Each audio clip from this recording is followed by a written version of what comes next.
Hello and welcome to Expedition Homestead, the channel where we build your passion for growing through simple, effective, yet affordable means of increasing your harvest and bringing more beauty to your garden. In today's episode, we'll be taking a look at our beets that we grew behind us. We are in the hot days of midsummer, and today's going to be concluding an experiment of not thinning out our beets, just to see exactly what would happen if we did not follow the general methods of growing seedlings at home. Generally, it goes without saying, especially with root crops, you're going to want to thin out your seedlings once they grow up and sprout and germinate in your garden.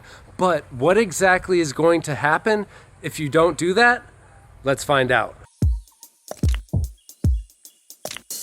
So right now we're gonna take these garden beds, I'm gonna harvest out all of the big ones, and then I will leave in the small ones just to see what were to happen. But as of right now, honestly, it's looking pretty good, because right here, as an example, our very first one we saw, I'll show you what happened.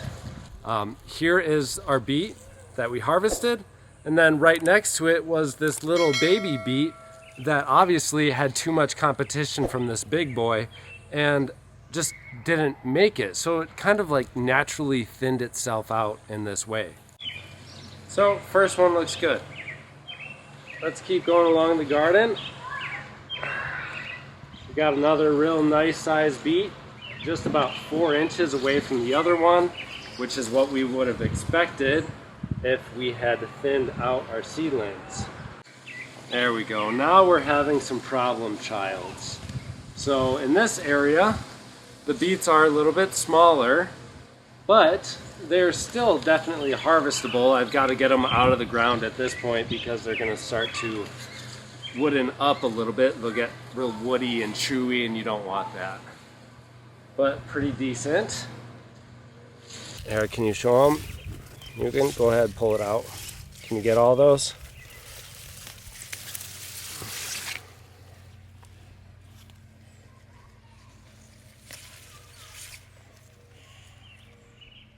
Cool. Not bad. So these ones were bunched up close together and didn't thin themselves out quite like that other set that you saw at the beginning. And then the rest of these ones here, I'm just going to leave in place and see how they do, even though it is very late. We got really warm temperatures. I don't expect them to do very well. But still, out of this area right here, we got about 6 good-sized beets out of it. So proportionately, if we get these to grow a little bit longer. What's happening? This one's stuck. Oh, you gotta pull hard. You help. It looks like a big one. Yeah, you should help. All right, 1 second. If we can get these smaller ones to grow, then I would say we'd get almost more harvest out of them by not thinning necessarily. Got it there. Whoa. Boy. Good job. That's a big one. Now this was the one that is starting. Okay, so that one right there, big boy, grew around all of these other ones and still did just fine. In fact, we've got some other ones that we can pull out that were right next to it, right there. I can't pull one. And another one here. Can I hold that one? Pull. Oh, I Whoa! got a big one. Yay! Oh! I found another. Good job. So far what we're seeing is honestly really not bad at all. We're not having award-winning beets by any means, but a lot of these are 2 to 3 inches, which is a good size anyways, especially for harvesting. Typically that's what you would want to harvest them out as anyways, but I kind of just let them in the ground a little bit longer because of this experiment to see what would happen. But I do find a lot of seedlings that kind of naturally thin themselves out, and the other ones that are growing all around the larger beets are still edible harvest of vegetable. I don't see any reason why you should beat yourself up over not thinning out your seedlings. If you just get too busy or simply don't have the time or got some other things that you would rather dedicate your time to in the garden, I would say it's really not that bad of a problem. And I really sowed these in here pretty thick. Like I had several seeds per inch in the ground. So if you wanted to just sow about one seed every inch and then not thin them out beyond that point, I think you'd be totally okay here in the garden. And you can also use all of this other matter for different purposes. If you don't know it, beet greens are edible. They help improve digestion. They lower cholesterol, blood pressure as well. A lot of great benefits to consuming the beet leaves as well. So even if we don't produce the root crop that we intended to, we're still producing some useful matter here in the garden. And we don't have to fret. We really don't have to freak out over little things like thinning our seedlings out. In this case, a lot of the times it's going to work itself out. No, it's not going to be the very best possible way to do it, but I think I've proven here so far that it's not incredibly bad for you. You're not gonna lose out on all of your harvest by any means. All right, I'm gonna get the rest of these out of here.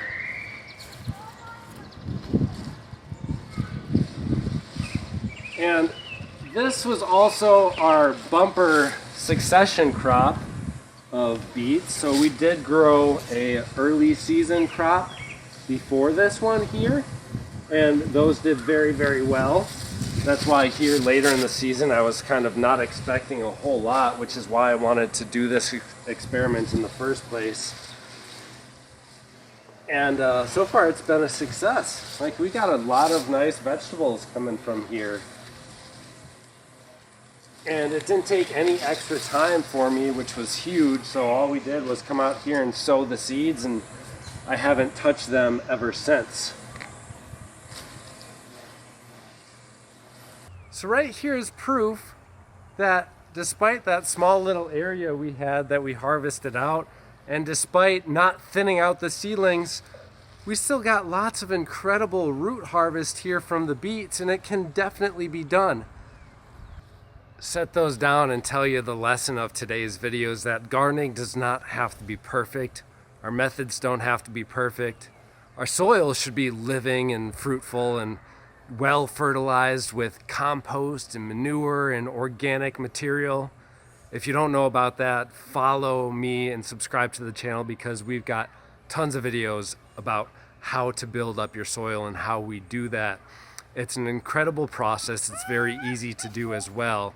And if you haven't implemented the sort of methods that we use in our garden to save time and money while producing incredible harvest, man, you got to start, because I'll tell you what, gardening is a lot more simple than a lot of people think, and it's a lot more simple than I thought up to just a couple of years ago, until finally something clicked. God placed all these different mechanisms together to work for us. As long as we tilled the land, as long as we worked with the sort of matter that we were producing and all these different materials that we have naturally being produced for us, as long as we work with those things, then our garden is going to do the work for us. The microbes, bacteria, fungi in the soil, all of that stuff is what does the work for you. The real secret to improving our soil over time comes down to a couple of very simple things and techniques that we implement here in the garden.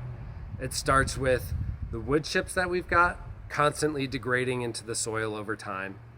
All of the mulch that we create with all of the greens, the cuttings, the different stuff that we prune off of our plants throughout the year, that simply gets turned into the soil. See, we lightly till our soil throughout the year, many points throughout the year, not just in the spring, not just in the fall.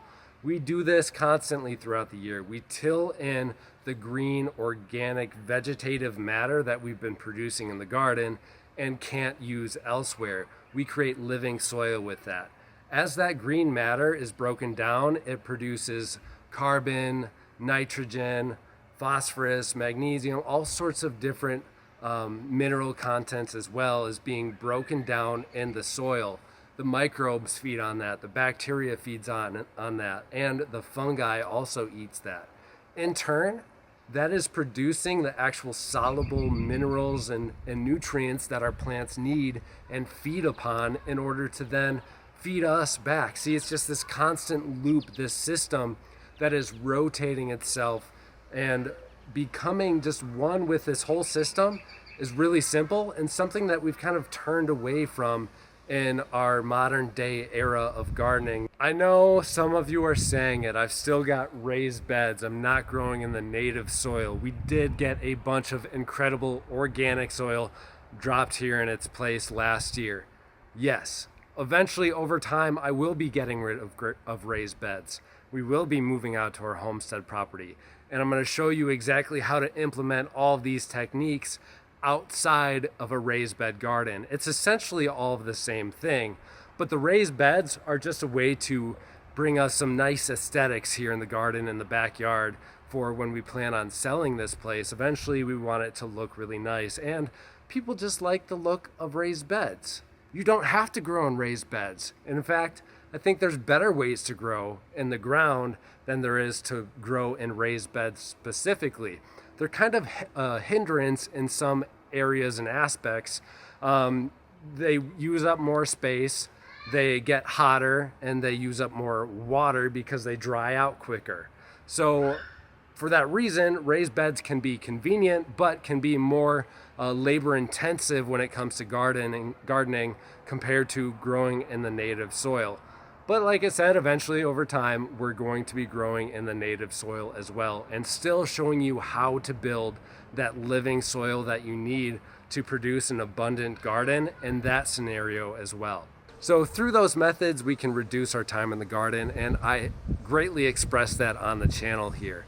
Things don't have to be perfect, and you can still get a lot of great fruit and veg from it.